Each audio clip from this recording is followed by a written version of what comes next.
But how often nga ang mga tao nga nagprophesy, sila nga nagsulti, nga mga katawhan sa Ginoo pinakapaglaom, nga nahimo sila, og dako kaayo nga delay sa bulaton sa Ginoo pinakapaglaom. How often have the professed advocates of the truth proved to be the greatest obstacles?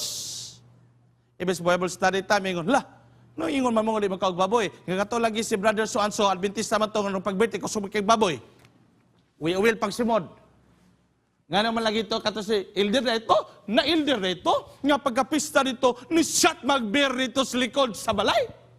Alam, wadyo ko kabulong Adventista to, kay na, grabe mo mamalikas, wadyo ko kabulong Adventista to, kay may man kay mo TikTok, na, igpagkapaglaom, gansiyon tas Adventista ro mga millennial bago, dili mo disko, pero pa-TikTok ka, may pagkapaglaom, makitaan, bisip pag kinahilad mang dapit.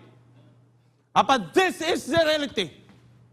Kita ang tanan nga nagdala, nga kita maka-influensya nila ang nakadaot karon kay kita ang influensyahan sa kalibutan. This is what we call, nga kita nga Adventista nga nasunod sa iglesia, kita day usahay, dili tanan, ha? Dili tanan. Apan usahay kita ang naghimo og babag mga pinagkapaglaom sa paglusot sa bulaton sa Dios.